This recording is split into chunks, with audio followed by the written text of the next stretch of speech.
Welcome to the deep dive. Today, we're taking a bit of a shortcut, actually, to getting really well informed about something that, well, it touches everyone, everywhere, pretty much every single day: shopping. It really does. Whether you're just grabbing your morning coffee, or maybe you're on the hunt for that perfect outfit, or even just, browsing online, navigating the world of retail is just this universal experience. Yeah. And in this deep dive, we're basically giving you the ultimate linguistic toolkit. We want you to master the vocabulary, the etiquette, everything about commerce in English. Yeah, get ready to transform, every transaction into something where you feel confident and maybe even find some surprising insights along the way. Exactly. That's right. So our mission for you today, it's pretty clear: to extract the most important nuggets of knowledge and, importantly, the most practical, maybe even surprising phrases you can actually use. Because having a firm grasp of shopping vocabulary and etiquette, it doesn't just, dramatically improve your English fluency. It also gives you these incredible, often subtle insights into consumer culture, into retail systems all around the world. It really shows how different societies interact with buying and selling. Fascinating.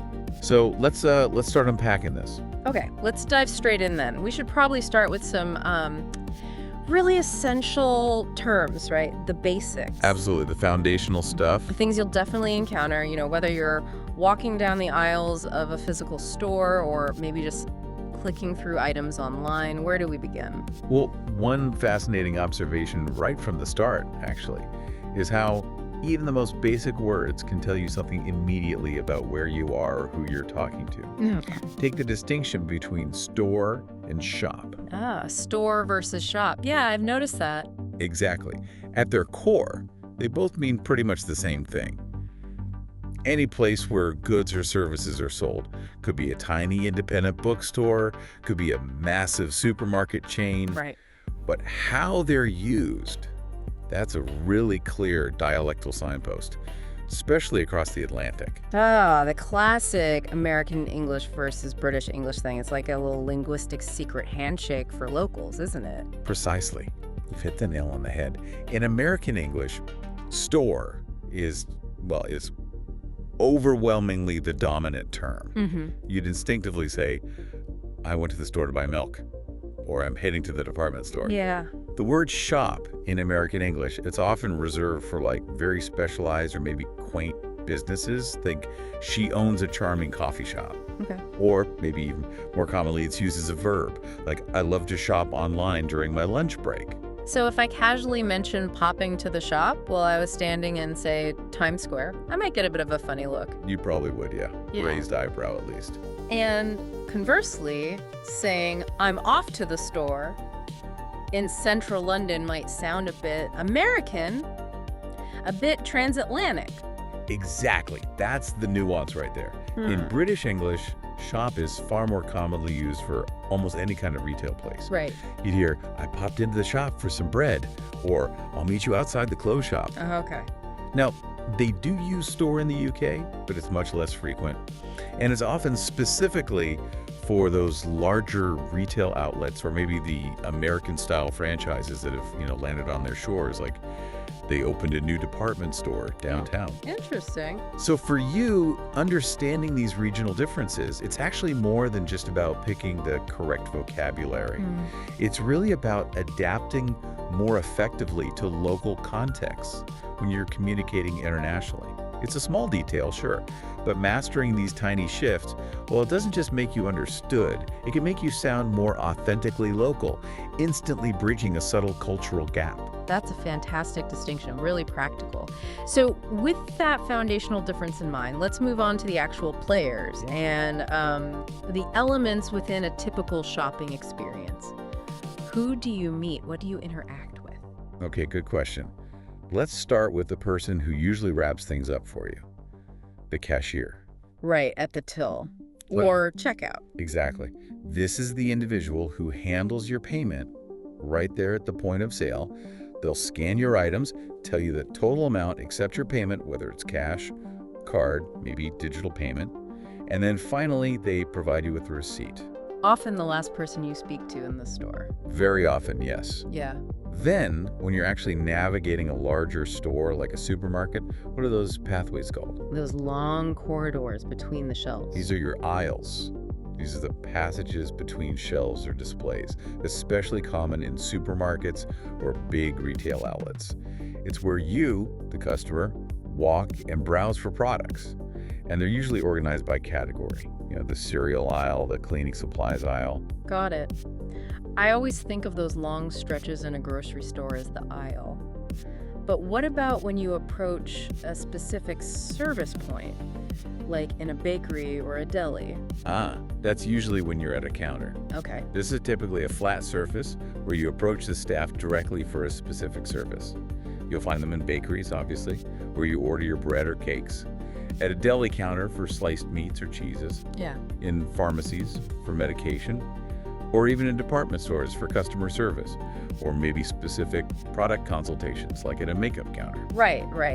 And after you've paid, you always get that little slip of paper. Or sometimes it's an email these days. That's your receipt. This is the printed or increasingly digital document that acts as your legal confirmation of purchase. Super important. Absolutely. It typically includes the names of the items you bought, their individual prices, the total amount you paid, the date and time of purchase, and the store's details. You really need it for returns or even just for tracking your expenses. Okay. And how about the term bill? That one always feels a bit, slippery. Can it mean different things? It absolutely can be tricky, yes. Mm-hmm. And it's another great example of that dialectal difference we were talking about. A bill is a very versatile term. Mm-hmm. In British English, it often refers to the receipt or just the total amount due. So in the UK, you might actually hear someone ask, "Can I have the bill, please?" Even in a shop. Oh, okay. Didn't know that. But in American English, bill is almost exclusively what you owe at a restaurant. You'd ask for the bill after your meal. Right. In shops in the US, it can sometimes mean a detailed list of purchases, maybe more like an invoice, but it's very rarely used for that final receipt you get as a customer. So stick with receipt or total in a US store to be safe. Generally, yes. That's the clearest way. Now for everyone's favorite words, I think. Discount and sale. They sound similar, maybe related, but are they exactly the same thing? Not quite, though they are related. A discount is basically any reduction in the original price of an item. And this reduction can happen in lots of ways. Maybe through a general sale, a specific promotion, perhaps the loyalty program for returning customers, or maybe you use a coupon you found online or a clip from somewhere. Right, like 20% off. Exactly, that's a percentage-based discount. Or those buy one, get one free offers. That's another type of discount. A sale, on the other hand, usually refers to a specific period of time when a store actively offers multiple discounts across a whole range of items, really to encourage purchasing. Oh, okay, like a time window. Precisely. These sales periods are often tied to holidays, like Black Friday or maybe end-of-season clearances or special promotional events. Think of a summer sale or a clearance sale. So a discount is the amount off, and a sale is the event or period when you get discount. That's a great way to put it, yes. A discount is an amount. A sale is a period of reduced prices. Got it. And finally, that little, sometimes annoying sticker that tells you how much something costs. That's the price tag. Simple as that. It's the label or sticker attached directly to an item, clearly showing its cost. And often nowadays, it has a barcode right next to it for scanning at the checkout. It's your first stop for finding out the price. Okay. And what if, you buy something, get it home, and it isn't quite right? What are the key terms for returning it? Yes. That brings us to refund versus exchange. And this is a really crucial distinction to understand. Okay. A refund means you get your money back for the item you're returning. You're essentially reversing the entire transaction financially. Right. Money back in your pocket. Exactly. An exchange, however, means you return an item, but instead of getting your money back, you choose another product from the store in its place. Like getting a different size. Perfect example. Or maybe a different color, or even a completely different item that's of similar value. So the key question for you is, Are you looking for your money back, refund, or do you just want a different product exchange? Hmm. That determines which word you use. Okay, that makes perfect sense. What this really boils down to then is that knowing these basic, but sometimes surprisingly nuanced terms is your absolute first step. It's about feeling truly comfortable and confident, really, in any shopping environment you find yourself in. Absolutely. It's about more than just knowing the words. It's understanding the subtle cultural cues and the practical mechanics that come along with them. Now that we've kind of laid down that foundational vocabulary, let's zoom out a bit. Let's look at the sheer diversity of places where shopping actually happens. Because it's far from a one-size-fits-all kind of experience, is it? You're absolutely right. And this brings up a really crucial point. How do all these different retail establishments cater to really distinct needs, different price ranges, and ultimately offer vastly different shopping experiences? Mm-hmm. Understanding this variety is absolutely key if you want to truly navigate consumer culture. It doesn't matter where you are in the world, it basically tells you what to expect before you even walk through the door. Okay, so let's start with maybe the most common one, the sort of workhorse of our weekly errands, the grocery store. Right. A grocery store primarily sells food and those everyday household items. These can range quite a bit, actually, from small, independent neighborhood stores, which might focus on, say, local produce or specialty ethnic items. Yeah, the corner shop type feel. Exactly. All the way up to massive commercial chains. They stock pretty much everything you need for the kitchen and home. Fresh produce, dairy, meats, canned goods, frozen items, bread, cleaning supplies, you name it. Okay. And is a supermarket just a bigger version of that?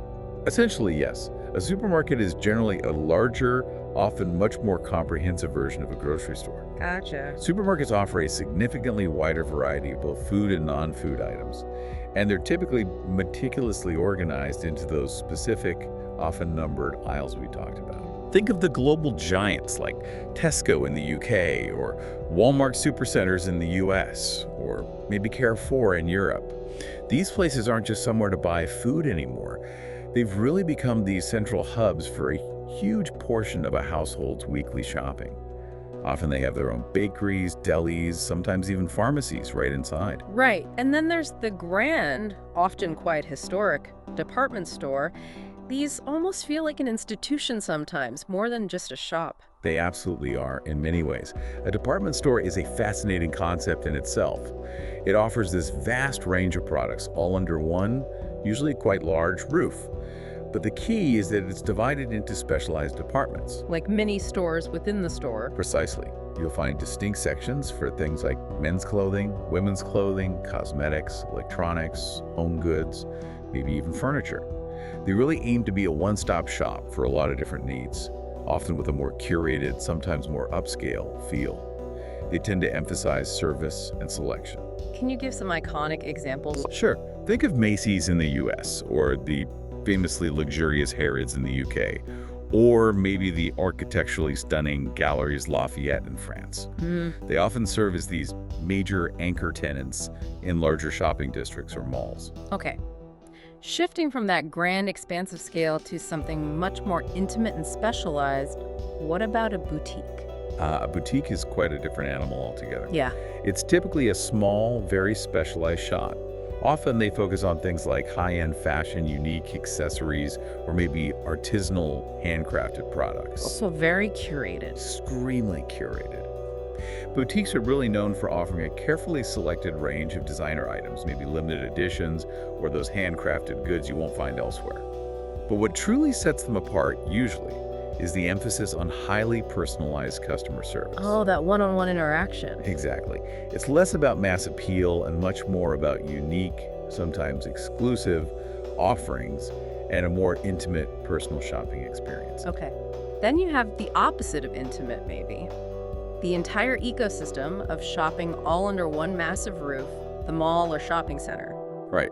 A mall, as it's usually called in American English, or shopping center in British English, is essentially a huge complex that houses multiple retail stores, restaurants, and various services. The whole destination. Absolutely.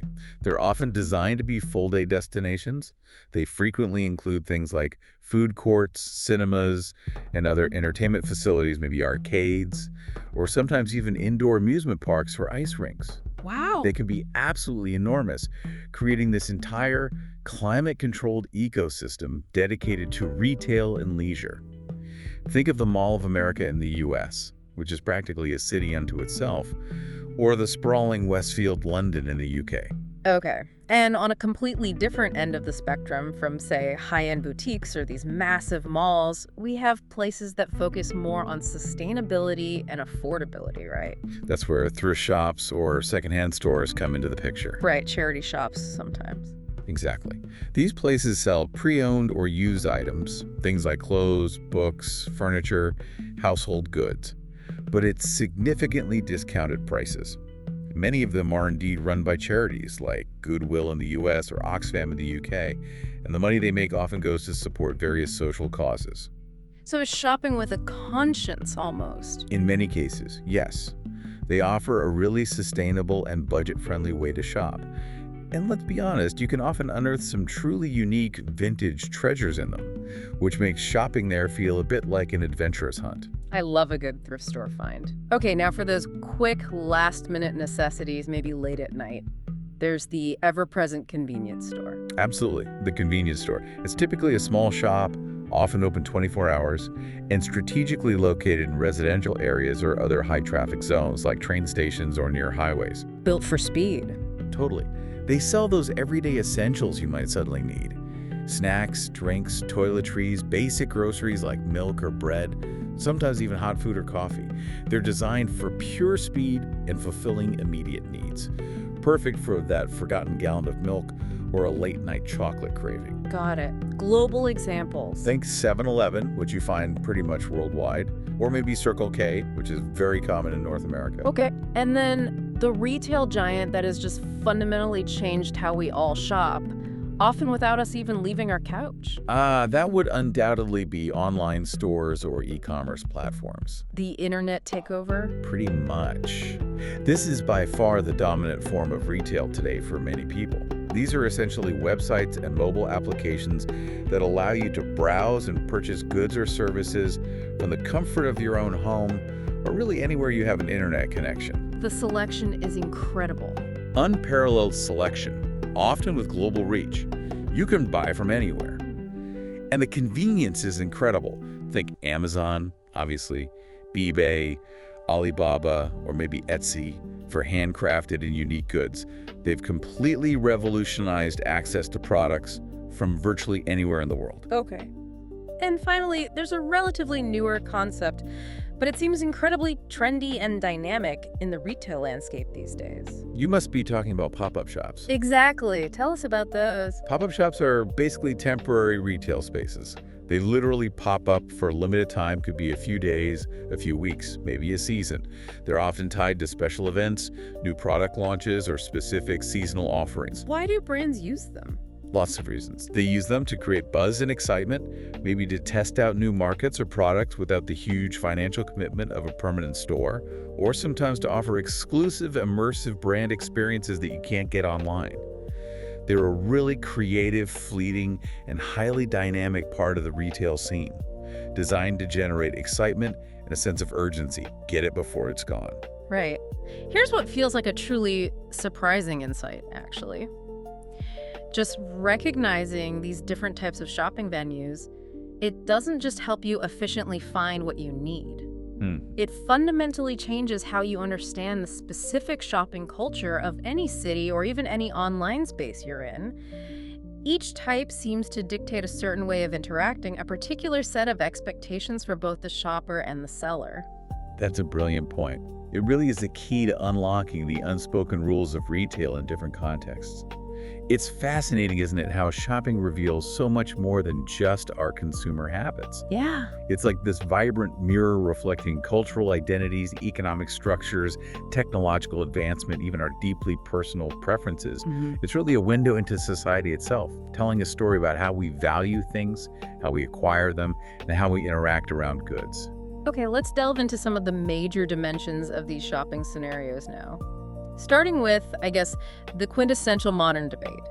In-person versus online shopping. It's the old way versus the new frontier, and they offer such vastly different experiences. They really do. In-person shopping is, of course, the traditional method. You physically visit a location, a store, a market to view, select, and purchase items. This inherently involves that direct interaction with the products themselves, and very often with shopkeepers or sales assistants too. And the advantages are pretty compelling for a lot of people, aren't they? There's a certain appeal that online just can't replicate. Absolutely. First off, you get immediate gratification. You buy it, you take it home right then and there, no waiting. Love that. Then there's the profound sensory experience. You can touch the fabric, you can try on the clothes, smell a fragrance, maybe even test out an electronic gadget before you commit your money. That tactile engagement is often irreplaceable for certain purchases. True. You also typically receive personal customer service. Staff can offer tailored advice, answer your specific questions right away, or help you locate exactly what you need, which can significantly improve the whole experience. And for many people, let's not forget it's a social interaction. It can be a shared activity with friends or family, maybe a nice day out rather than just a solitary chore. Yeah, definitely more of an event sometimes, but it's not always, a perfect retail therapy session. What are the main downsides to traditional in-person shopping? Indeed, there are drawbacks. You're inherently limited by location and time. You have Yeah. to physically travel to the stores, and they only operate during specific opening hours. Right. Can't shop at 2 a.m. usually. Exactly.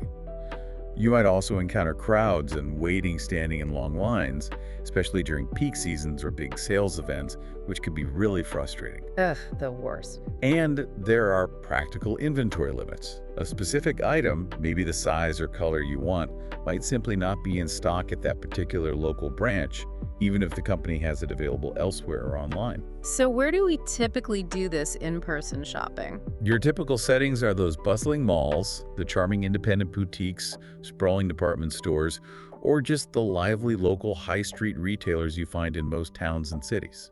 Okay, now let's compare all that to the behemoth that has just redefined commerce.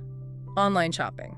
Right. Online shopping is, simply put, purchasing goods or services via the internet, usually through websites or dedicated mobile apps.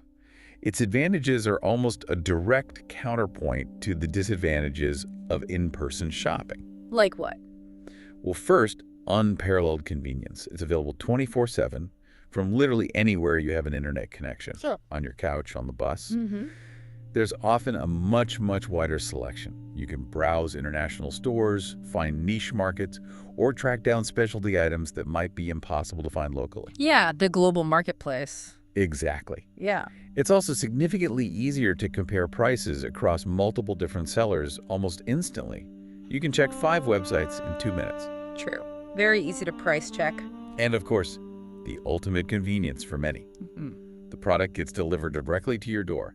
Home delivery saves you time, effort, maybe even parking fees. Okay, but I've definitely had my share of online shopping woes too. It's definitely not without its drawbacks, even with all that convenience. You're certainly not alone there. The major disadvantages include having no physical inspection beforehand. You can't try it, touch it, or test it before you buy, which can inevitably lead to disappointments when it finally arrives. Yeah, it looked different in the picture. Exactly. Then there are often shipping costs and delays. Sometimes shipping is expensive, and waiting days or weeks can be frustrating if you need something urgently. Mm-hmm. Return hassles can also be significant. It often involves printing labels, finding packaging, maybe going to the post office, which is definitely more involved than just walking back into a physical store. Yeah, the returns process can be a pain. And unfortunately, there are always cybersecurity risks. You have to be aware of the potential for fraud, data breaches, or even identity theft if you're not careful about where and how you shop online.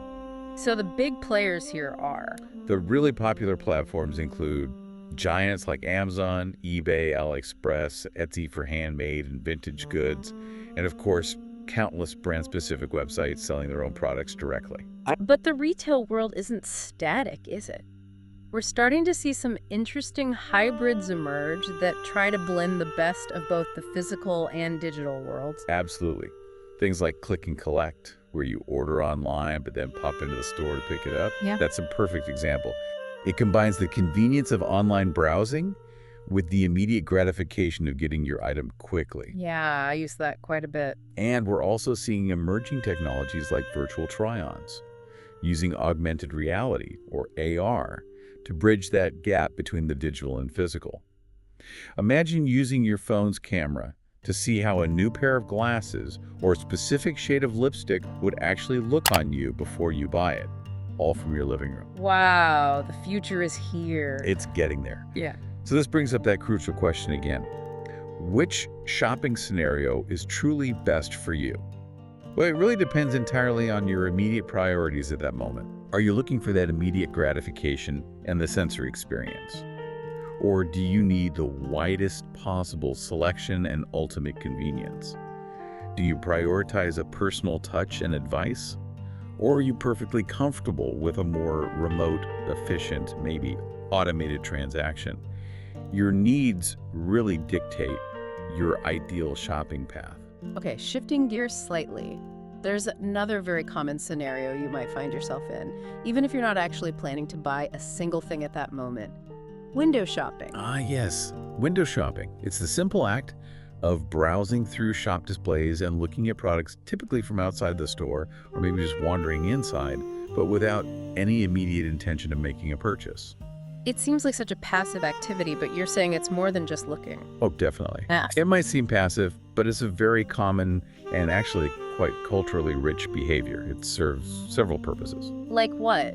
What's the deeper purpose behind it? Is it just for fun, or is there some psychology involved? Well, often it is for pure entertainment. People genuinely enjoy strolling through shopping districts just for leisure, soaking up the atmosphere, seeing what's new. It's also a significant source of inspiration. Shoppers can explore new styles, discover emerging trends, or just get ideas for future purchases or home decoration. Yeah, getting ideas. Sometimes it's for price checking, maybe seeing what's available locally and comparing costs mentally, or perhaps just waiting for a particular item to go on sale. Okay. And there's definitely an element of emotional satisfaction involved. The visual stimulation of seeing new products or beautifully designed displays can genuinely be uplifting and even therapeutic. Yeah. That's precisely why we have the term retail therapy, even if no actual purchase is made. Just looking can feel good. And has window shopping kind of evolved with the digital age? Because it feels like endlessly scrolling through Instagram or Pinterest is the new version of window shopping sometimes. It absolutely has evolved. We now have what you could call digital window shopping. That's essentially scrolling through endless online catalogs, adding items to digital wish lists, or filling up online carts without ever clicking buy. Guilty. Many of us are. It's the digital equivalent of admiring something through the glass, and it's often heavily driven by social media trends and influencers. Culturally, it's fascinating how this practice varies too.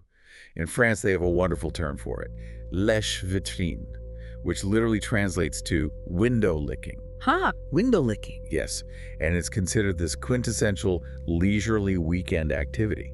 In Japan, department stores often elevate window shopping into an absolute art form. They create these incredibly elaborate, imaginative, seasonal visual displays in their windows, transforming it into almost a form of cultural appreciation, like visiting a temporary art exhibition. Wow, that's taking it to another level.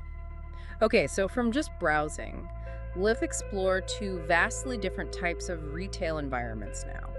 Bargain market street shopping versus the more formal branded outlets and retail chains. It feels like these represent almost two different economic philosophies at play. They truly do represent distinct worlds of commerce with very different rules and expectations. Let's start with bargain markets or street shopping. This refers to those open-air or sometimes informal markets, often set up along sidewalks, in city squares, or in vast designated areas like traditional souks or bazaars. Where are these most common? They are especially popular, incredibly vibrant, and often deeply ingrained in the local culture in many parts of Asia, Africa, South America, and the Middle East. Though you find versions of them everywhere, like farmers markets or flea markets. Okay. And what fundamentally defines that kind of shopping experience? What are the key characteristics? Well, number one is usually negotiable prices. Haggling or bargaining isn't just common, it's often an expected, sometimes even enjoyed, part of the whole transaction. The dance of the deal. Exactly. You'll also typically find unique or handcrafted goods.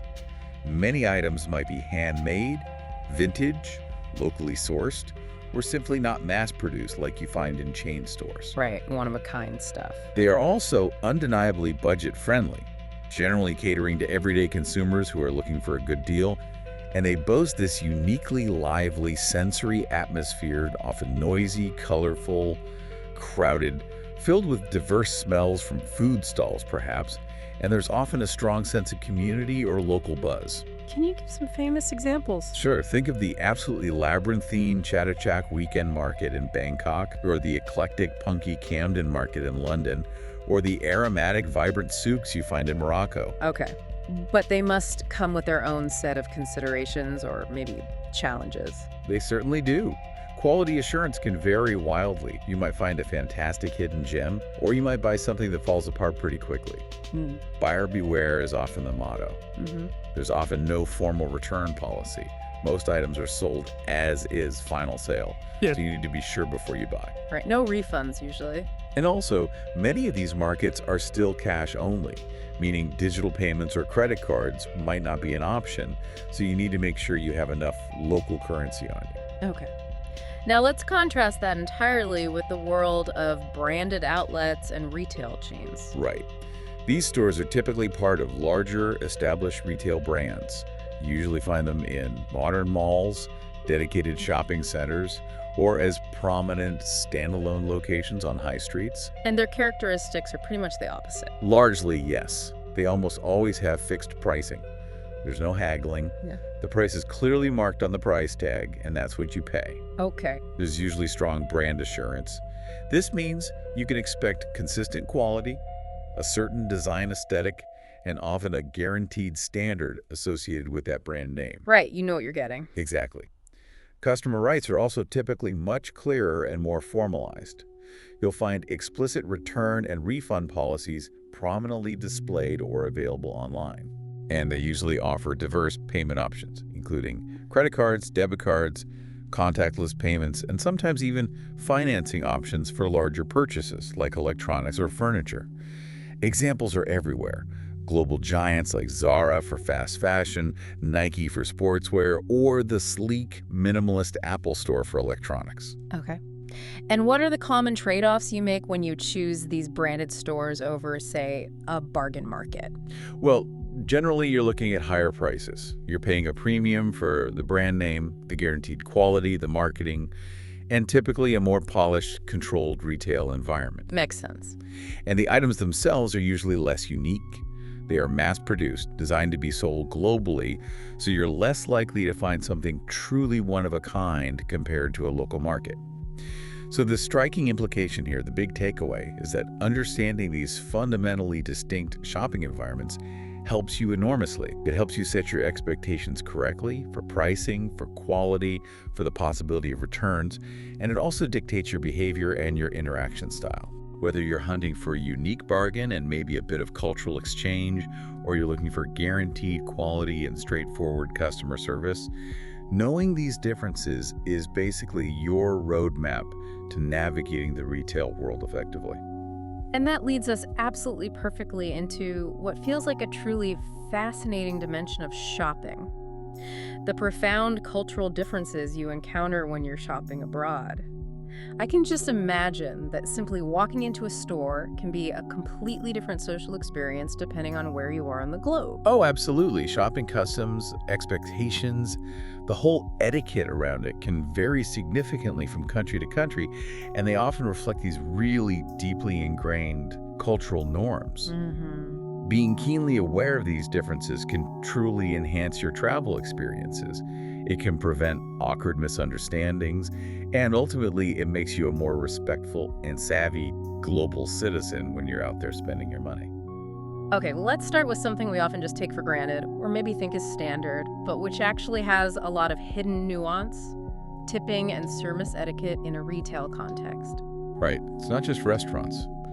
In the United States, for example, tipping is generally expected for many services. While it's much less common in retail than in hospitality, it can occasionally be seen in some high-touch retail environments, maybe for extensive personal styling help or custom tailoring within a store. Okay. But elsewhere, contrast that sharply with Japan. There, tipping is almost universally seen as unnecessary, and sometimes it can even be perceived as rude. Really rude. Yes. The cultural expectation is that exceptional service is the fundamental norm. It's included, not something you pay extra for. Offering a tip can imply the service wasn't good enough on its own, or that the worker isn't properly compensated. Wow, okay. Very different. What about Europe? In many parts of Europe, tipping in regular stores is quite rare. You might see it occasionally in small independent boutique services, or perhaps in a local cafe attached to a shop. But generally, it's not expected for standard retail transactions. It's a subtle but profoundly important social cue, reflecting different philosophies about service, compensation, and social interaction. Okay.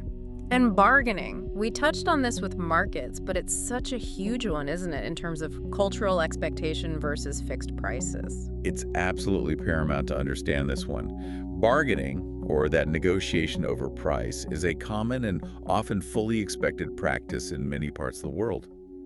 Think India, Morocco, Turkey, Egypt, just to name a few.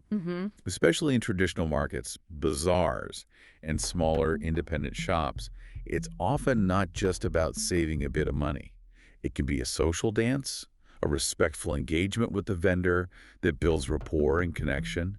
In fact, refusing to haggle politely in such a market can sometimes even be seen as a bit dismissive, like you're missing an opportunity for interaction. Right. But where is it definitely not okay? Well, it's largely uncommon and generally not accepted in most retail chains in places like the United States, the UK, or Australia. There, prices are clearly fixed, and trying to haggle would just be met with confusion or maybe annoyance. And then there are places like Japan and Scandinavia, where bargaining might even be considered disrespectful. It could imply that you don't trust the vendor's stated price, or that you think they're trying to cheat you. So, knowing when and where to haggle and how to do it respectfully is absolutely crucial for a smooth interaction. Okay. What about the actual shopping hours? That seems like a practical thing that could really throw a wrench in your plans if you're not aware of local customs. Oh, it varies hugely too. In countries like Spain or Italy, for example, many traditional shops, especially smaller ones, may close down completely in the middle of the day for a siesta or a long lunch break. Right, the afternoon closure? Exactly. And then they reopen later in the evening, sometimes staying open quite late. Then you have Germany, which has particularly strict regulations regarding opening hours. Most stores, especially supermarkets, are closed entirely on Sundays by law. Good to know if you arrive on a Sunday. Definitely plan ahead. Yet, in parts of Asia and the US, 24-hour shopping is quite common in certain areas, particularly for convenience stores or major supermarkets, reflecting different societal rhythms and consumer demands for constant access. Okay. Beyond the practicalities like hours and haggling, are there deeper cultural expectations for how you should interact within a store, like basic manners? Absolutely. These unspoken rules are vital. In France, for instance, it's considered basic politeness, almost mandatory, to greet the shopkeeper upon entering a store. A simple bonjour or bonsoir is expected. It's a social lubricant. Just acknowledging their presence. Precisely. In China, shoppers might actively expect to bargain in certain contexts, as we said. And gift shopping there often involves complex symbolic meanings related to colors, numbers, or specific items, which is a whole cultural layer you wouldn't necessarily encounter in Western cultures. In some parts of Saudi Arabia, due to cultural and religious norms, you might find gender-specific shops or designated family sections within larger department stores or malls. You need to be aware of and respect these local customs. Okay. And even what kind of product preferences people have or how they approach the whole shopping trip itself can differ significantly based on culture, right? Definitely. Broadly speaking, Western countries often emphasize things like brand loyalty, maybe more individualistic shopping trips, and sometimes a more minimalist or efficient approach to the shopping experience. Get in, get what you need, get out. In contrast, many Eastern cultures may prioritize things like bulk buying for the family or community, more collective shopping trips involving multiple family members, and there's often a stronger emphasis on hospitality within the stores. It might feel more like a social visit. You might be offered tea, engage in longer conversations with shopkeepers. Building relationships is often part of the process. Fascinating. So what this really boils down to then is that being culturally aware when you shop abroad makes you not just a more savvy shopper figuring out the logistics. It makes you a more thoughtful and respectful global citizen. You're showing appreciation for local customs, you're understanding the deeper social fabric of a place, and that actually goes a surprisingly long way in making connections. Couldn't agree more. It enriches your experience immensely. Now let's get down to the really practical stuff, the actual phrases you'll need for everyday in-store shopping, because this is one of the most common social interactions where you'll actually use spoken English in real time, day to day. Absolutely. And the core idea here is that knowing precisely how to ask for assistance or how to articulate your needs clearly and politely is absolutely essential for having a smooth and comfortable experience. It basically empowers you to navigate any store confidently without feeling lost or awkward or like you're bothering someone. Okay, so let's say you need help. How do you even get someone's attention politely in, say, the UK or the US or Australia? What's the best way to start? You almost always want to start with polite opening phrases. Things like, "Excuse me, can you help me?" That's the classic. Or maybe a slightly softer version, "Hi, I was wondering if you could help me with something." Okay. If you're not actually sure if the person works there, maybe they're not wearing uniform, a good question is, "Sorry to bother you. Do you work here?" Or simply, "Could I ask you something?" And that "excuse me" is really key, isn't it? Oh, the importance of excuse me cannot be overstated. It's almost universally expected in English-speaking cultures as the polite way to initiate a conversation when you need something in a public space. It signals your intention clearly but respectfully. So a perfect example would be... A perfect start would be something like, "Excuse me, can you help me find the shampoo aisle?" Clear, polite, get straight to the point. Okay, so you've got their attention politely. Now you need to ask about the specific thing you're actually looking for, or maybe get more details about it. Right, that's where inquiring about products comes in. For locating items, you'll use direct but still polite questions. Things like, "Where can I find?" followed by the item. Or if you see an item but need more, "Do you have any more of this in stock?" You might also ask, "Is this particular item on sale?" if you suspect there might be a discount. For clothing or shoes, it's vital to ask things like, "Do you have this in another size?" or "another color?" or "another style?" And crucially, "Are there any fitting rooms available?" or "Where are the fitting rooms?" Okay, what about asking for more details about the product itself? For product details, you'd use phrases like, "What's the price of this?" especially if a price tag is missing or unclear. Or maybe, "Is this made of real leather?" or "What material is this?" For financial clarity, particularly in the US where sales tax is usually added at the very end, at the checkout, a really useful question is, "How much is this likely to be with tax included?" Good tip for the US. And for navigating those much larger stores like department stores or huge supermarkets, you sometimes need more general directional questions beyond just finding one specific item. Right. Sometimes you just need to get your bearings. So, phrases for finding larger sections or facilities include things like, can you tell me where the electronics section is? Or for your own comfort, is there a restroom I can use? Or where are the restrooms? In a supermarket, a very common one is which aisle is the cereal in? Or which aisle has the pasta? These general inquiries help you orient yourself quickly in those big, sometimes confusing environments. Okay.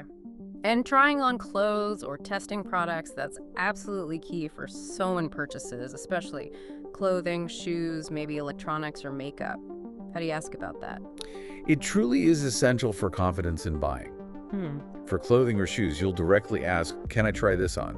Or perhaps, where can I try this on? You might also ask, do you have a mirror nearby? If it's something like electronics, maybe a kitchen appliance, or even makeup testers, is there somewhere I can test this out? Is a useful phrase. Okay. And what if you try something on and it doesn't fit? Then you need to communicate that clearly. You'd say something like, it doesn't fit, followed by the reason like, it's too small. Then ask for the alternative. Do you have this in a larger size? Or do you have a smaller size? And knowing some good descriptive words for fit is probably helpful too. Incredibly handy.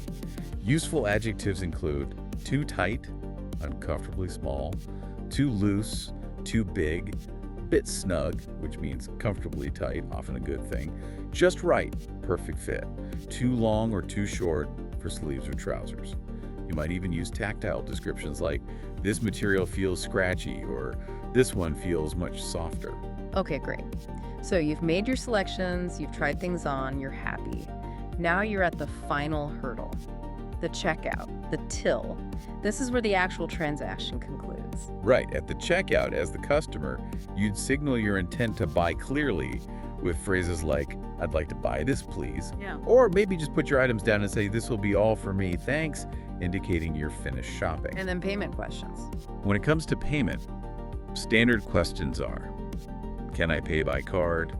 Or do you accept credit cards? Or maybe do you take contactless payments? You might also need to ask, do you offer gift wrapping if it's a present? And increasingly common, especially in places where bags aren't free, could I get a bag, please? Right, gotta ask for the bag now. Often, yes. And if you're a regular customer, you might ask, do you have a loyalty card? Or can I use my points?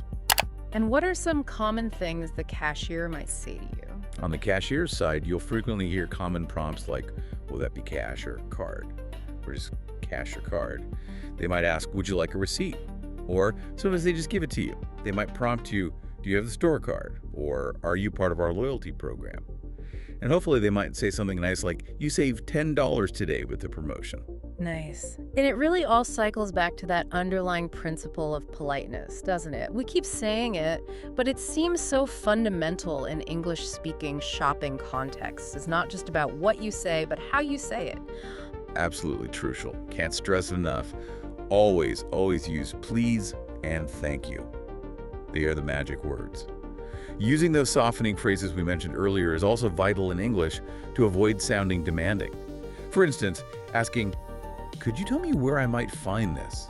It's far more polite and less abrupt than just barking, where is this? Right. Sounds much nicer. And culturally, remember that body language matters immensely too. Try to maintain reasonable eye contact, offer a genuine smile if appropriate, and try to avoid pointing directly at people or things maybe gesture more generally.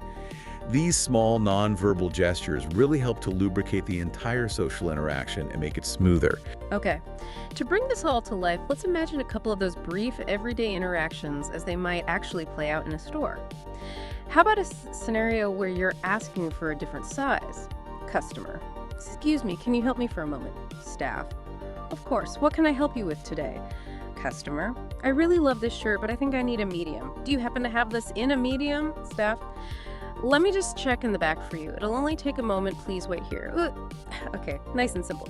Or a scenario just finding a specific item. Customer. Hi there, I'm looking for batteries. Could you possibly tell me where I might find them? Staff.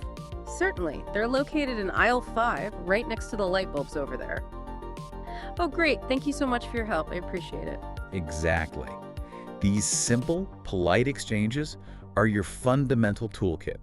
They're the everyday conversational currency you need for confident, smooth in-store experiences.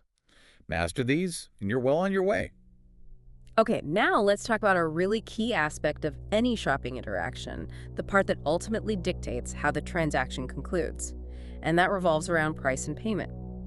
This section often contains some really fascinating cultural nuances that can genuinely surprise you if you're not prepared. Right. Let's delve into how to actually talk about money in a shop.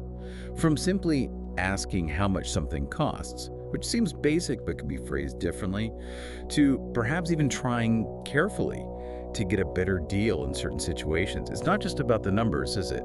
It's about the language and the sort of implied social rules surrounding money talk. Absolutely. So the most straightforward way to ask about the price, assuming it's not clearly marked on a tag, is simply, how much is this? Or maybe, what does this cost? Okay, standard. If you're holding several items, remember to pluralize it. How much are these? For a slightly more formal, or perhaps more deferential approach, especially if you're interrupting someone, could you tell me the price of this, please? Sounds very polite. Mm-hmm. And if you're ever lucky enough to be offered a free sample or some kind of promotional item, you might even innocently ask, just to be sure, oh, is this free? Always good to check. No, everyone loves a good deal. How do you go about asking for or finding out about potential discounts and sales? Right. You typically inquire with questions like, is this item on sale? Or, more generally, do you have any discounts available today? You can also ask if there's a specific discount category that might apply to you, like a student discount, senior discount, or membership discount. Okay. Or you might ask, are there any current offers or promotions running that I should know about? For larger purchases, or if you're buying multiple units of the same thing, do you offer any bulk discounts? Is a perfectly reasonable question. But here's the important tip, right? You can't just ask for discounts everywhere. Crucially, no. It's vital to remember that in most fixed-price environments, think major chain retailers, supermarkets, department stores in Western countries, prices are generally non-negotiable. Trying to haggle will likely just cause confusion. These discount questions are best reserved for places like independent shops, smaller boutiques, artist stalls, or those informal markets where prices might genuinely be flexible. You need to read the room. And this brings up that really crucial point again. How do you effectively approach bargaining in cultures where it's not just accepted, but actually a common, maybe even expected part of the social exchange? Yeah, bargaining. It can feel a bit intimidating, maybe even rude if you're not used to it. It feels like a real dance. But it's clearly a real art form and a key social interaction in some parts of the world. Indeed it is. And it's extremely common, often a cornerstone of the whole shopping experience, in traditional markets, tourist areas, and flea markets. Especially prevalent, as we've mentioned, in many parts of Asia, Africa, Latin America, and the Middle East. But again, generally not accepted in Western retail chains. So, if you're in the right place for it, how do you start? How do you make a counteroffer politely? Well, once you've been given the initial price, you can open the negotiation politely with phrases like, can you give me a better price on this? Or maybe a slightly more direct, is that your best price? You could also suggest a specific lower figure you have in mind. That's a bit high for me. Can you do it for amount? Or would you be willing to take amount for it? Remember, a genuine smile and a friendly, respectful demeanor are probably your best tools here. It shouldn't feel confrontational. Right. And what if the price they come back with is still a bit too high for your budget, or you're just not quite convinced it's a fair deal yet? You can express reluctance or gently imply your budget constraints, again, politely. Phrases like, oh, that's still a bit expensive for me, or it's just a little out of my budget, I'm afraid. You can even try saying something like, I think I saw a similar one for less money somewhere else, but you need to use that one very cautiously. Delivered wrongly, it can sound confrontational rather than like part of a friendly negotiation. Good point. What about buying multiple things? Can you leverage that? Absolutely. Negotiating a bundle deal is always a smart strategy in bargaining situations. You could ask, if I buy 2 of these, could you give me a discount? Or, what's the price if I take all 3 of these together? Vendors are often more willing to discount if you're buying more volume. Okay. And when you finally reach that sweet spot, that amicable agreement on a price, how do you seal the deal? Simple, clear, positive phrases work best. Something like, okay, that sounds fair, or all right, I'll take it at that price, or a very casual and cheerful deal, followed by a smile. And the key cultural note here is Politeness, patience, and maintaining a friendly tone are absolutely paramount. Aggressive or demanding haggling can be genuinely offensive and counterproductive in many cultures, while in others, a bit of spirited back and forth is expected and even enjoyed by the vendor. They might appreciate your engagement. It's often about finding that balance. Combining your English phrases with simple, clear hand gestures and a respectful demeanor goes an incredibly long way to securing a good deal and fostering a positive human exchange, which is often just as important. that's great advice. Okay, so the price is settled, you've maybe shaken hands on it. Now it's time to actually pay. Let's talk about the specific phrases and methods you'll use at this final stage and maybe what you might hear from the cashier or vendor. Right. To confirm your purchase, you'd simply state your intention clearly. Okay, I'll take it, or I'd like to buy this, please. You might also add, this will be all for me, thanks, just to signal that you're finished shopping and ready to pay. And asking about how you can pay. Crucial question, especially if you're not sure what's accepted. You'll ask, do you accept credit cards? Or, more simply, can I pay by card? A more specific question could be, do you take debit cards or contactless payments? Can I pay by cash is always a valid question, especially in markets. And as we mentioned, in places like India or Southeast Asia, a very common and useful question now is, can I pay using UPI? Referring to that instant digital payment system that's become so widespread there. Right. And what if there's a technical hiccup with the payment itself? Like the card machine isn't working, which happens sometimes. Yeah, that can be awkward. You might need to confirm the payment went through or ask for assistance. Could you help me with the card machine, please? Is a standard request if you're unsure how it works. If a transaction fails, you might say, oh, it seems it's not going through. Can I try again? Or if you're sharing the cost with someone, is it possible to split the payment between 2 different cards? And don't forget to ask, can I get a printed receipt, please? Or maybe, could you email me the digital receipt? It's always good practice to get proof of payment. Okay, we've covered a lot of specific phrases for price and payment, but what are some of the most universally useful vocabulary terms related to this whole area that listeners should really try to keep in their back pocket? Good idea.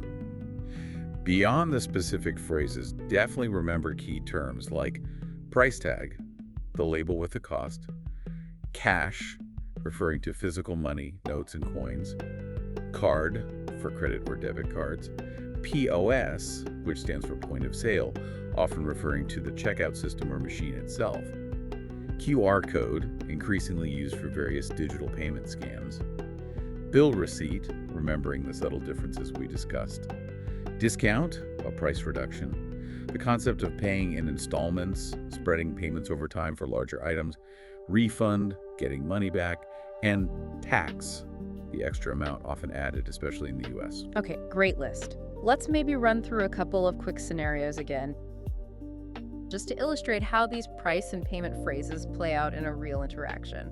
First, a pretty common interaction, inquiring about the price and whether something's on sale. Excuse me, could you tell me how much this dress on the display is? Certainly, that particular one is $49.99. Oh, okay. Is it on sale today by any chance? Yes, actually it is. There's a 20% discount on that dress if you happen to have our store loyalty card. Oh, fantastic. Yes, I do have one right here. Great. In that case, I'll definitely take it then. Thanks. Okay, nice. Now let's do a classic example of bargaining, maybe in a street market somewhere. Wow, this handcrafted painting is really beautiful. How much you're asking for it? Smiling. Ah, you have good taste. For you, my friend, special price, $80. $80. It's lovely, but that's a little bit steep for my budget today. Could you possibly do it for $60? Ah, $60. That's very low, my friend. Okay, tell you what. Because you appreciate art, how about we meet in the middle? Say $70. $70. Okay, deal. I'll take it for $70. Thank you so much. Perfect examples. And what's truly fascinating here, and often overlooked, are those subtle but significant cultural insights around price and payment that can genuinely catch people off guard if they're not aware. Like the tax thing you mentioned. Exactly. For instance, in the United States, sales tax is almost universally added at the register at the very end of the transaction. This means the price you see on the tag is not the final price you'll actually pay. It can be a surprise if you're not expecting it. Right. Whereas in Europe, Contrast that sharply with the UK and most of Europe. There, taxes, often called VAT, value-added tax, are generally already included in the listed price on the tag. So what you see is usually exactly what you pay. Much simpler in that regard. yeah, less mental math at the checkout. Definitely. Then you have places like Japan where, especially in smaller shops or more traditional establishments, many still show a strong preference for cash payments. Card acceptance, while growing, can still be surprisingly limited outside of major chains or tourist areas. Good to know carry cash in Japan. It's usually wise, yes. Whereas in countries like Australia and Canada, card payments, especially those quick, contactless tap and pay methods, absolutely dominate. Using cash might even feel a bit unusual in some situations there. Wow, such variation. So what this really boils down to is that from confidently negotiating a price in a bustling, noisy street market to seamlessly using a tap and pay system at a sleek, modern retailer, you're now, hopefully, much better equipped.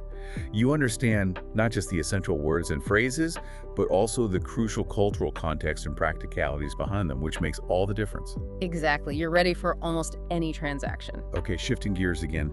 In our modern digital era, online shopping has become just an indispensable part of daily life for so many people. And this is an area where your English communication skills really come in handy, maybe in a different way, even if your main interaction is primarily with customer service via email or increasingly chatbots. That's right. And this raises a really crucial question.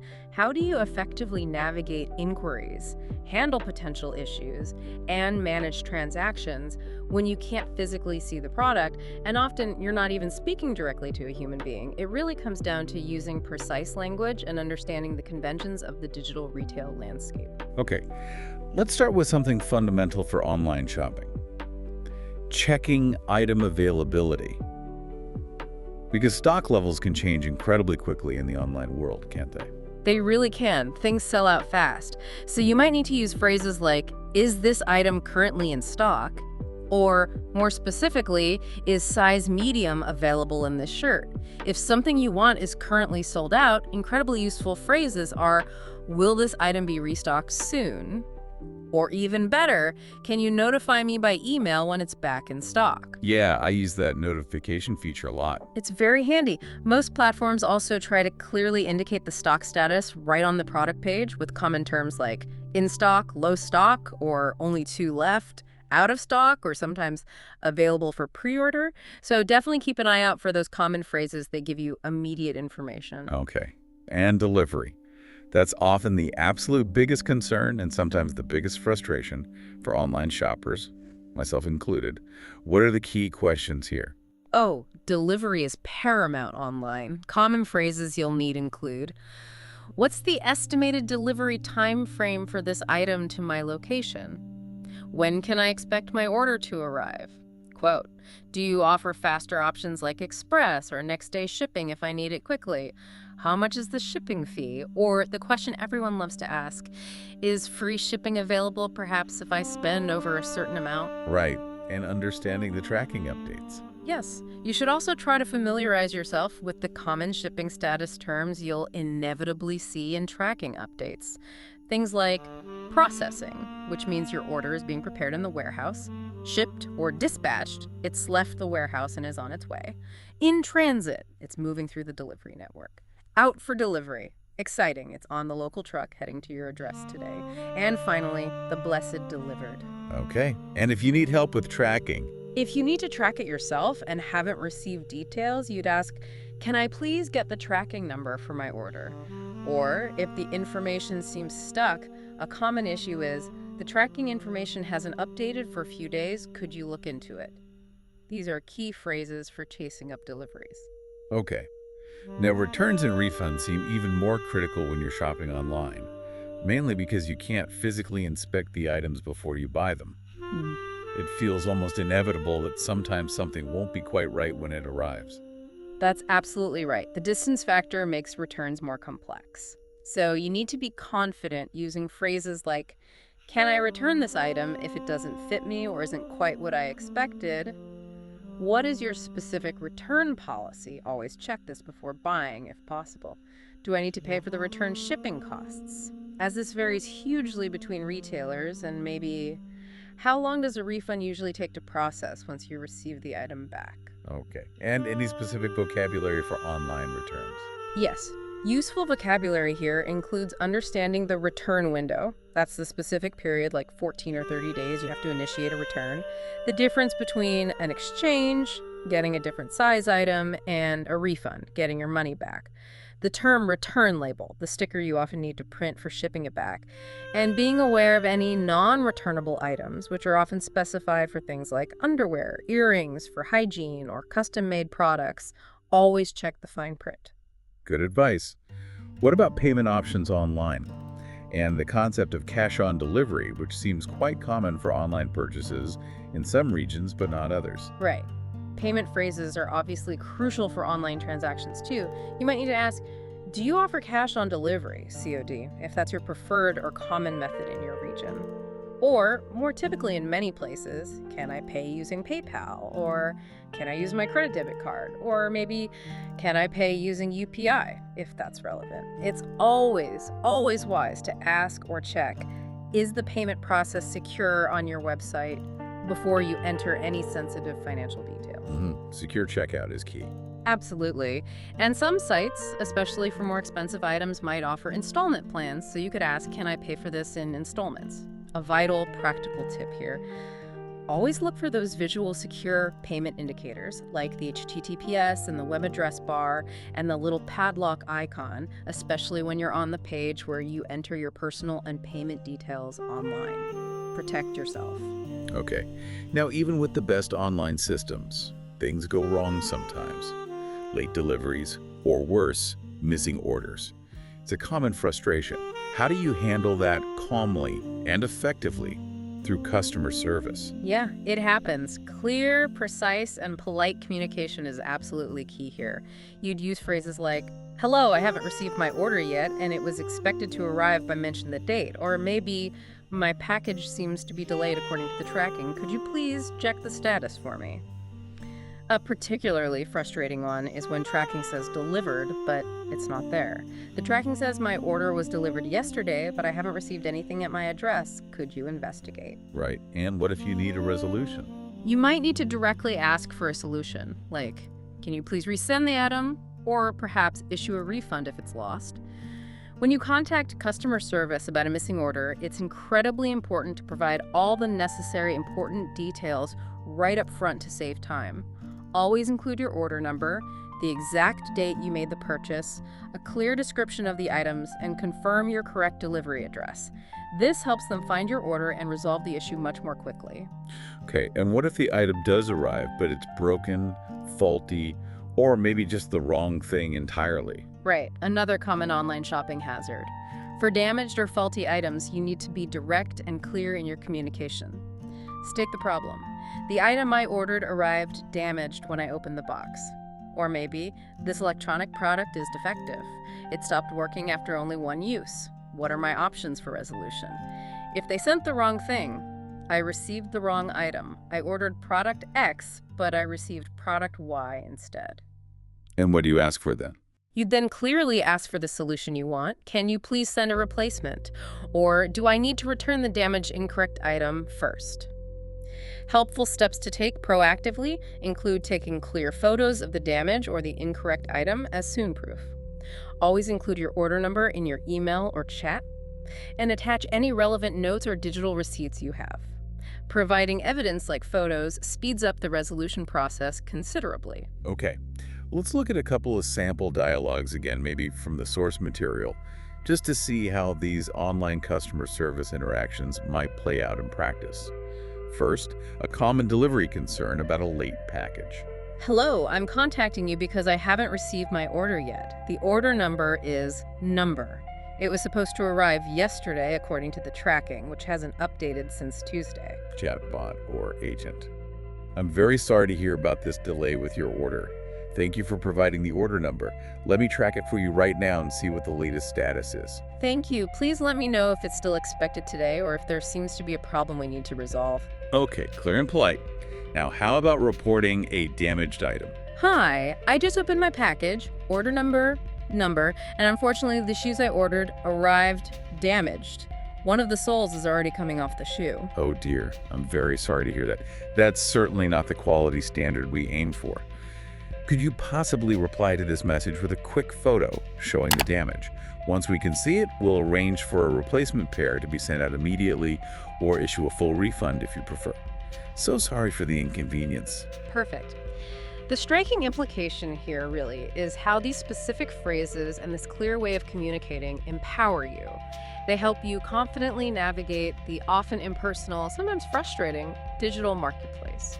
Whether you're just making a quick reorder, asking about shipping times, or addressing a more complex issue like a damaged item or a missing package, having this precise language in your toolkit makes you a much more effective and confident online consumer.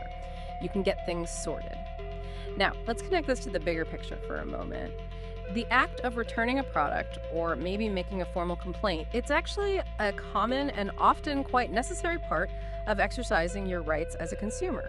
It allows you to assert those rights when something isn't right, and it helps ensure fair transactions and accountability from sellers. It's a vital, though sometimes uncomfortable, aspect of that whole consumer-seller relationship. Yeah, absolutely. Nobody really likes to complain or go through the hassle of returning things, but knowing how to do it politely and effectively in English is a truly valuable life skill. It saves you money and frustration in the long run. So let's start with the most basic step. Simply initiating a return in a store. Okay. The most common reason for initiating a return is often simple dissatisfaction, right? Maybe the item was the wrong size after all, maybe it wasn't quite as you expected it to be once you got it home, or perhaps you've simply changed your mind.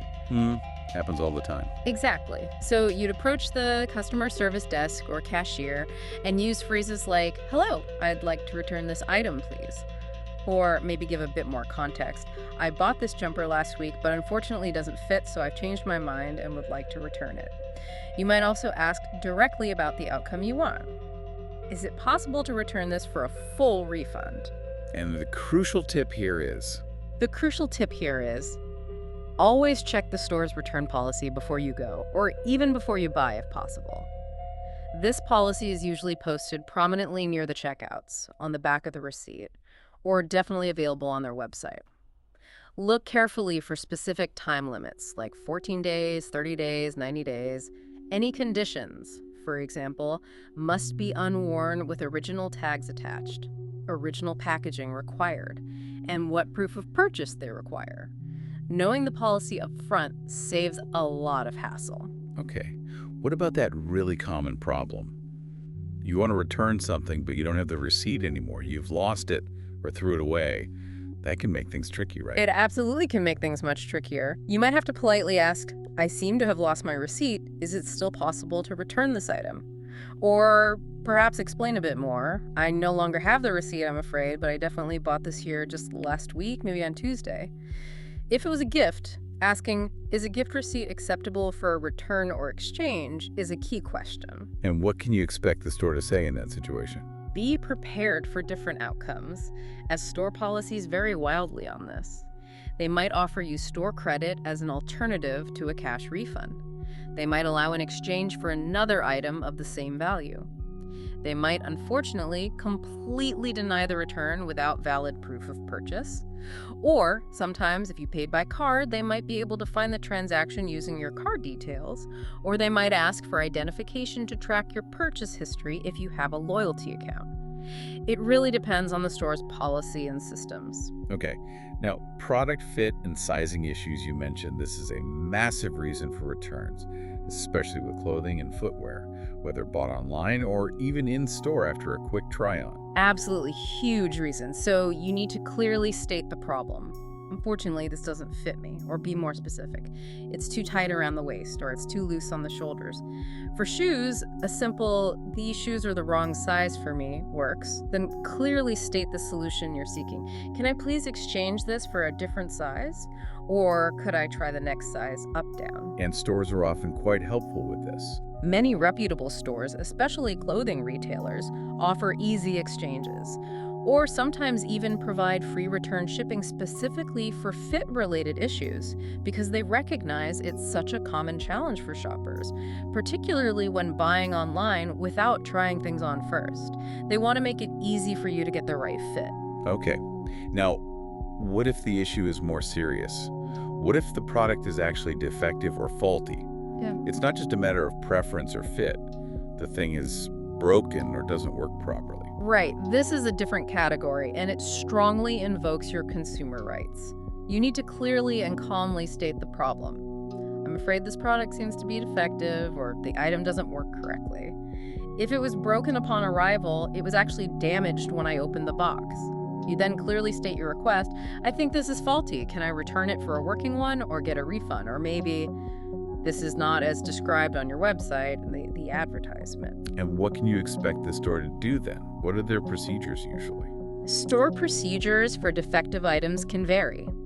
They might ask you for photos of the damage, especially if you bought it online. They might provide a prepaid return shipping label. They will typically offer you a choice, a direct replacement, arranging a repair, especially for electronics, or a full refund.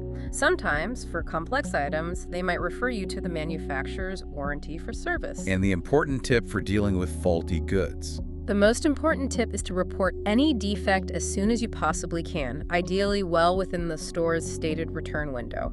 And always try to keep the original packaging and all the accessories that came with it, as stores often require these for processing a return or exchange, especially for faulty items. Okay, now what happens if a frontline employee, the first person you speak to, can't actually resolve your issue to your satisfaction? Yeah. You feel like you're hitting a wall or the policy they're quoting seems unfair for your situation. When is it appropriate, and how do you politely escalate the issue and ask to speak to a manager? That's a situation that requires careful handling. When you're genuinely not satisfied with the initial resolution offered, or perhaps if the issue is particularly complex and the staff member seems unsure, you might need to politely request to speak to someone with more authority. How would you phrase that? Phrases include, "Thank you for your help, but I'd like to speak to the manager about this, please." Or maybe a slightly softer, more explanatory approach. "I appreciate you trying, but I'm still not satisfied with this resolution. Is there perhaps someone else I could talk to, maybe a supervisor or manager who might be able to help further?" If it's a more serious matter, or perhaps a recurring problem you've had, you might state firmly but politely, "I'd like to file a formal complaint regarding this issue. Could you tell me the procedure for that?" And the key here is the tone, right? The key here, above all else, is maintaining politeness and a calm, firm tone. Getting angry or aggressive almost never yields better results. In fact, it usually makes things worse. Clear, respectful, persistent communication is almost always your most powerful tool when escalating a complaint. And this brings up, again, that crucial question: how do consumer rights regarding returns and faulty goods actually vary globally? And why does understanding this specific cultural and legal context matter so much when you're dealing with these kinds of problems abroad? Yeah, I imagine those consumer rights about getting a refund or replacement aren't some kind of universal standard that applies everywhere in the world. They certainly are not, and this is a really significant insight for international shoppers or travelers. In the US, for example, you often find quite generous return windows. 30, 60, sometimes even 90 days are common. But these are largely driven by individual store policy and a strong customer service expectation, rather than strict federal law for most items. Okay. What about the UK and Europe? In the UK and the European Union, there's a much stronger legal framework protecting consumers. This includes, for instance, a mandatory 14-day cooling-off period for most goods purchased online or distance selling.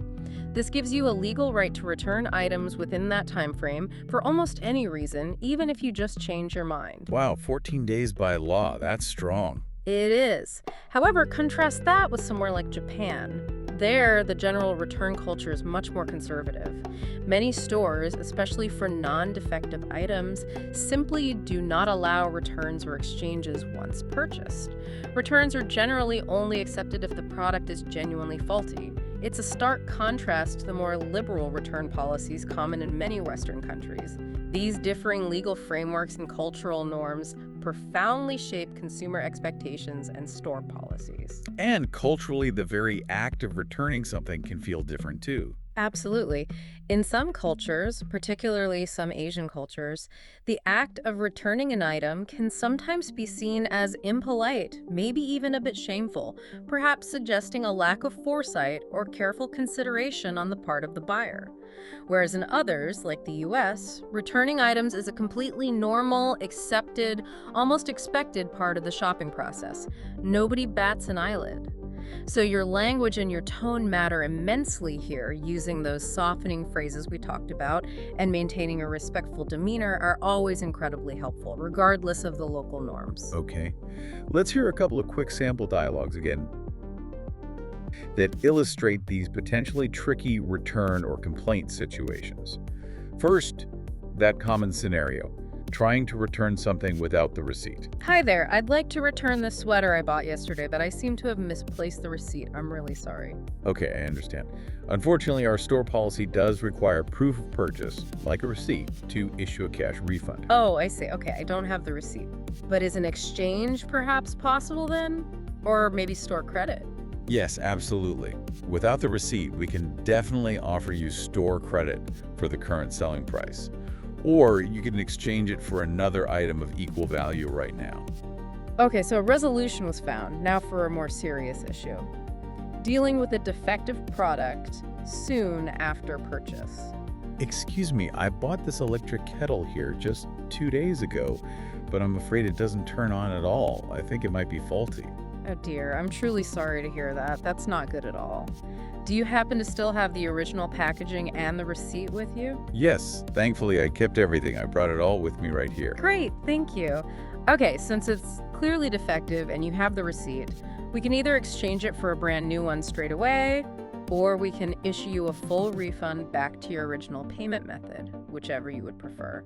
Perfect. So what this really boils down to, ultimately, is that armed with this knowledge and these phrases, you can assert yourself respectfully when needed.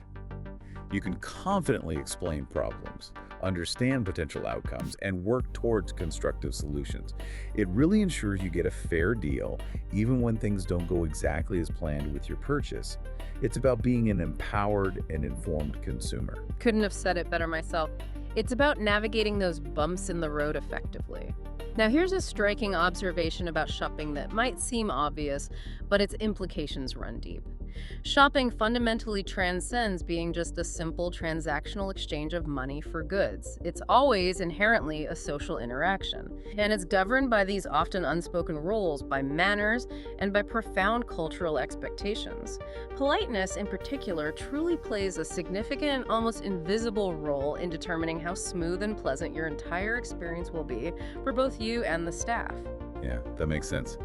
Let's wrap up our deep dive today by really understanding how good manners and a keen awareness of these cultural nuances can not only make your shopping experience smoother and more efficient, but also vastly more pleasant for everyone involved. It feels like it's about more than just knowing the right words from our lists. It's about understanding the right way to say them, and maybe the actions and attitudes that should accompany them. Exactly. Let's start with polite language, in general, English shopping interactions. In English-speaking cultures, the US, UK, Canada, Australia, etc., using those basic courtesy words like please, thank you, and excuse me isn't merely encouraged or nice to have. It's genuinely expected. It's the baseline signal of respect in most public interactions. So they're non-negotiable basics. Pretty much, yes. These are your foundational phrases for politeness. Asking, could I see that item, please, is far more effective and pleasant than just demanding, show me that. Saying a simple, thank you for your help, even if they couldn't find what you wanted, shows appreciation for their effort.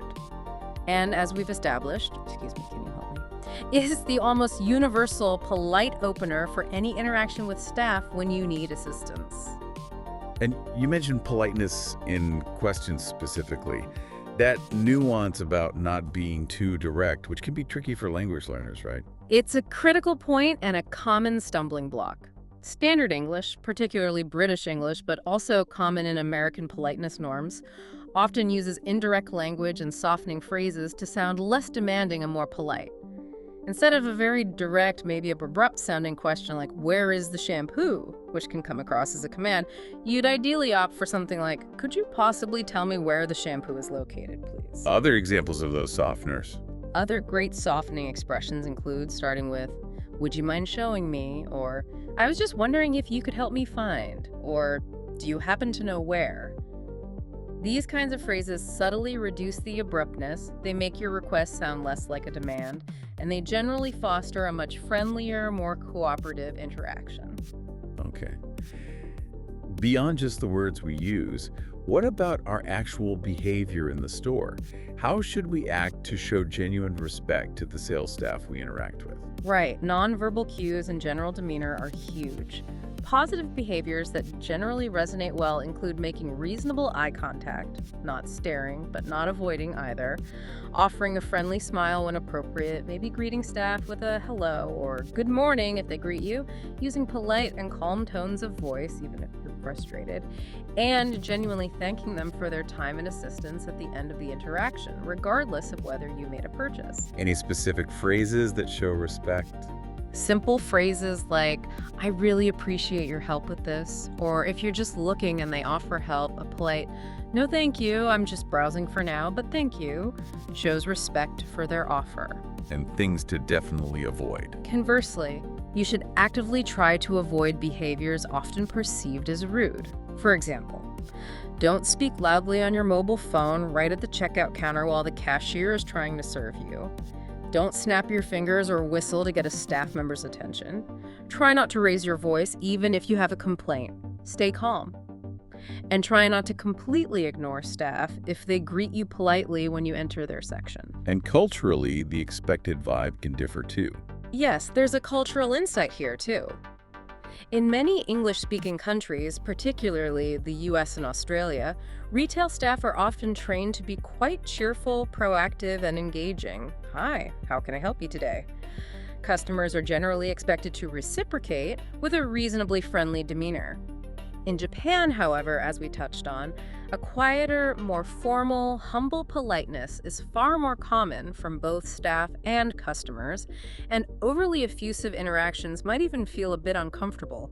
Exceptional, attentive service is simply the quiet, expected norm. Okay, we've touched on this throughout, but it truly bears repeating and maybe deepening as we conclude. Those cultural norms and shopping etiquette vary wildly around the world, making every international shopping trip a potential new learning experience if you're observant. Indeed. Let's quickly recap and maybe add a bit more detail. Tipping customs, as we discussed, are a prime example. Generally not expected or required in shops in the US, Canada, or UK for standard service, but actively not done and can even be considered rude in Japan. Always good to check local customs if unsure. Right, and bargaining, the big one. Bargaining and negotiating prices. Remember, it's often expected, part of the fun, and sometimes seen as a sign of respectful engagement in street markets and informal settings in places like India, Egypt, Morocco, or Turkey. The key there is using politeness, maybe some humor, and seeing it as a friendly interaction. But it's completely not expected and would likely be offensive or confusing in most fixed-price retail environments in the US, UK, Japan, or Germany. Context is everything. Okay, and even the fundamental cultural interaction styles within shops can be profoundly different, right? Massively different sometimes. Let's paint a clearer picture of those contrasts again. In Japan, interactions tend to be very formal and highly respectful. Staff will often bow, use specific honorific language, and customers are generally expected to be quiet, patient, and polite, keeping their voices low. In Italy, it can often be much friendlier, more expressive, and conversational. Shop staff might readily offer fashion advice, engage in light personal chatter, and build rapport quickly. In France, remember that initial greeting, bonjour, bonsoir, upon entering almost any shop, especially smaller ones, is an absolute cultural touchstone. Skipping it can be seen as rude. The USA generally tends towards more casual, friendly, and often quite upbeat interaction style. Lots of hi, how are you doing today, and maybe more informal language. In China, particularly in busy markets or tourist areas, you might experience a more direct, sometimes quite persistent approach from sellers. Aggressive sales pitches can be common in certain settings. And in Germany, the approach is typically very efficient, professional, and perhaps more no-nonsense. Small talk is generally less common in transactions, and directness and clarity are often valued over excessive pleasantries. Wow, that's such a great overview of the diversity. So why does this level of politeness and cultural sensitivity ultimately matter so much in all these varied contexts? What's the final takeaway on being polite when you shop? Well, fundamentally, it creates a profoundly more positive atmosphere for everyone involved: you, the staff, other customers. It fosters mutual respect between buyer and seller. Perhaps surprisingly, it often leads to genuinely better service, as staff naturally respond more positively to courteous customers. Crucially, it significantly reduces the potential for misunderstandings based on cultural differences. And if you do have a problem or complaint, being polite vastly improves your chances of resolving it smoothly and amiably. It truly is the essential lubricant for successful social interaction in the complex world of commerce. That makes perfect sense. What this boils down to then is that by understanding these linguistic and cultural nuances, you become not just a better, more effective shopper. You actually become a more thoughtful and effective global citizen, capable of navigating the world with greater ease, understanding, and genuine respect for local ways. Couldn't agree more. It's about connection as much as commerce. Okay, wow. We've unpacked a truly immense amount of information today in our deep dive into the fascinating everyday world of shopping phrases and etiquette in English. We really covered some ground. We absolutely did. We started with that basic vocabulary and those crucial dialect differences, like the whole store versus shop thing. Then we explored the sheer diversity of retail establishments you might encounter anywhere in the world, from tiny boutiques to massive online platforms. We then moved into navigating those different shopping scenarios, comparing the traditional sensory-rich in-person experience to the ever-present, convenient online marketplace. We even touched on those unique cultural quirks you might find when shopping abroad, the things that can truly surprise you. Right, the haggling, the tipping. Exactly. We worked on mastering essential in-store communication, from politely asking for help and finding items, all the way to confidently completing a purchase at the checkout. We honed the nuanced art of talking about price and payment, including knowing when and how to bargain effectively and respectfully. And finally, we learned how to handle the unexpected, like dealing with product returns or making complaints, all while constantly emphasizing that absolutely crucial role of politeness and cultural etiquette in making every single interaction a potential success. And one striking observation that keeps coming up here is that shopping really isn't just about simple transactions, is it? It's this rich, dynamic tapestry that's intricately woven with language, with culture, and with these deeply ingrained patterns of social interaction. And hopefully, this comprehensive knowledge we've shared is your definitive shortcut to confidently navigating almost any retail scenario, anywhere globally. It should empower you to connect with people and with products much more effectively. It really transforms what could be a simple errand into a genuine opportunity for cultural immersion and practical language practice. So what does all this mean for you, listening right now? Well, the next time you're about to make a purchase, maybe it's in a bustling, noisy outdoor market filled with a cacophony of sounds and smells, or maybe it's just quietly clicking add to cart on your phone late at night. Just pause for a tiny moment. Think about just one phrase we discussed today, or maybe one cultural tip that resonated with you, and consciously try to apply it. What small linguistic detail, or perhaps cultural observation, can you actively notice or implement in your very next shopping experience? Even something as simple as using a well-placed, "Excuse me, could you help me please?" Or consciously noticing whether the sales tax is included in the price tag or added at the end. That small act of awareness can profoundly transform your interaction from just a mere transaction into a much more meaningful and probably smoother exchange. And this raises a really thought-provoking question as we look ahead. In our increasingly globalized and relentlessly hyper-digital marketplace, how will our shopping language and our shopping etiquette continue to evolve? Ooh, interesting. Consider, for instance, how immersive virtual reality shopping experiences, which are just starting to emerge, or perhaps sophisticated AI shopping assistants that guide you through online stores, might introduce entirely new phrases, new forms of address, maybe even new norms of politeness in the coming years. Will we find ourselves politely asking an AI chatbot, "Excuse me, is that your best price for a virtual handbag?" Or perhaps thanking a holographic shop assistant for its help in a purely digital storefront? What new aisles of language might we need to learn to navigate in the shopping experiences of tomorrow? That's a fantastic, slightly mind-bending thought to leave everyone with. Where is this all heading? And speaking of navigating new territories, next time on the deep dive, we'll shift our focus from buying goods to another truly universal and, frankly, often more delicious experience: the captivating world of restaurants. Looking forward to that one. Me too. Get ready to learn how to confidently pick tables, how to order like a pro, and how to manage everything from deciphering a complex menu to smoothly settling the bill at the end of your meal. Until then, happy shopping. Keep exploring the fascinating world of language all around you. And remember to always stay curious.